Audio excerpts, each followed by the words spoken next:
Seorang calon dokter spesialis di Rumah Sakit Hasan Sadikin Bandung diduga melakukan pelecehan seksual kepada pasiennya.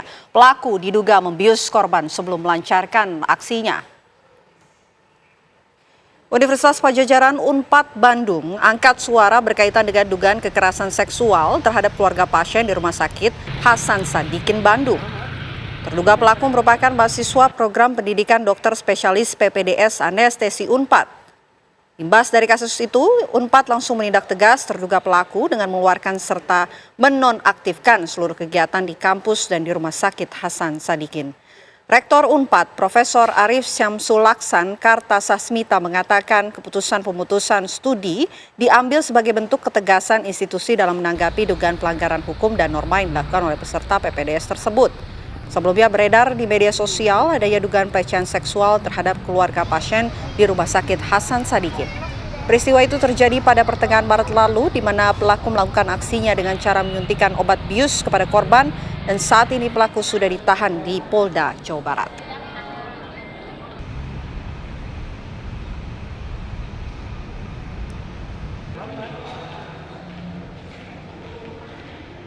Tentu kami akan segera melakukan tindak lanjut dalam bentuk pemutusan studi bagi yang bersangkutan, karena yang bersangkutan sudah terindikasi dan terbukti walaupun belum dinyatakan oleh pengadilan sudah melakukan tindak pidana. Sehingga kami akan segera mengeluarkan dan ada aturan internal di Unpad yang menyatakan bahwa setiap mahasiswa, dosen maupun karyawan yang melakukan tindakan pidana akan kami berikan sanksi sesuai dengan peraturan yang berlaku. Dan ini akan segera efektif kita keluarkan sehingga mahasiswa yang bersangkutan yang melakukan tindakan tersebut akan kami kenakan pemutusan studi dan sehingga tidak tercatat lagi sebagai mahasiswa Unpad dan tidak dapat melakukan lagi kegiatan baik di lingkungan rumah sakit maupun di lingkungan Unpad. Baik, kita akan perbarui bagaimana informasi terbaru dari penanganan kasus ini pemirsa bersama dengan Kombes Pol Surawan, Dirkrimum Polda Jawa Barat. Selamat malam Pak Surawan. Halo, selamat malam Pak Dirkrimum. Halo, ya selamat malam. Baik, Pak Surawan, sampai saat ini bagaimana kemudian proses penanganan yang sudah dilakukan terhadap kasus ini Pak? Pelecehan yang kemudian dilakukan oleh mahasiswa PPDS dari Unpad kepada keluarga pasien.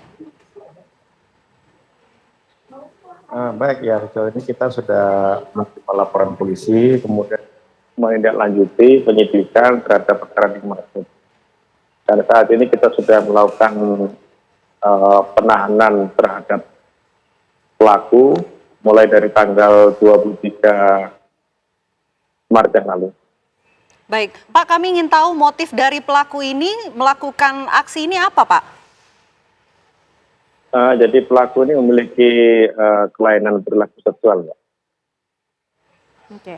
Lalu keterangan apa lagi, Pak, yang kemudian disampaikan oleh pelaku ataupun juga keterangan saksi lain? Sudahkah dikantongi oleh pihak kepolisian? Ya, jadi pelaku sudah berikan keterangan bahwa dia melakukan semua perbuatannya terhadap korban. Jadi dengan melakukan pembiusan terhadap korban, kemudian melakukan perkosaan terhadap korban. Oke, tadi Anda mengatakan bahwa pelaku ini mengalami kelainan sosial begitu. Kelainan seperti apa yang dialami pelaku, Pak?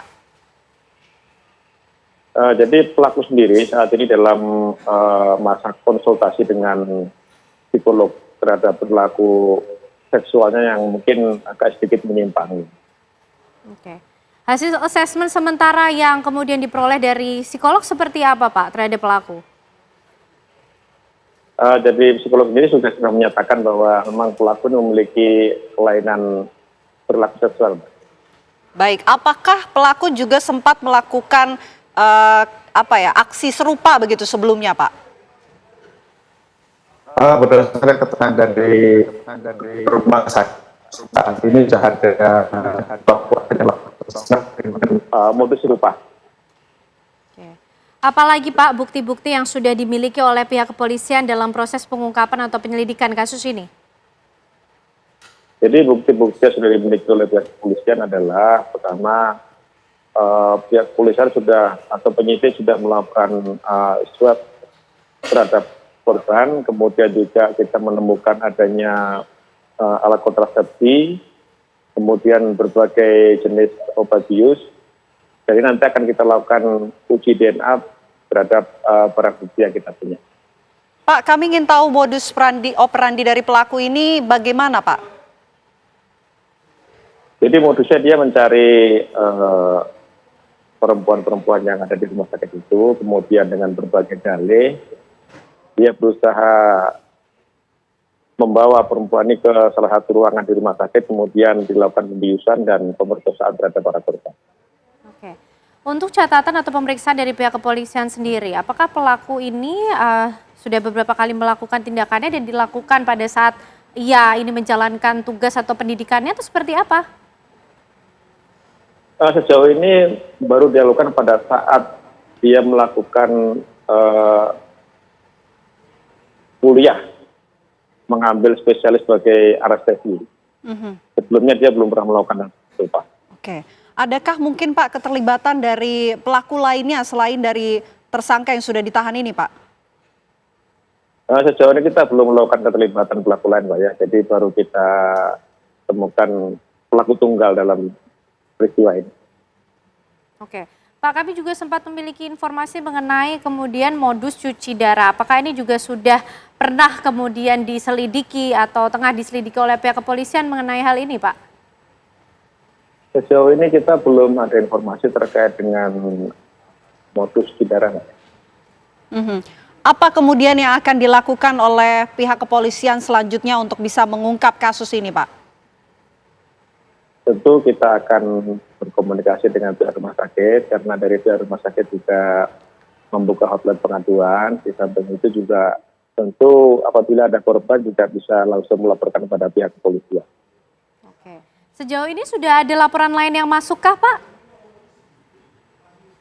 Untuk di Polda sendiri belum ada, tapi dari keterangan pihak rumah sakit sudah ada 2 korban yang mengadukan hal serupa dengan pelaku yang sama melalui rumah sakit.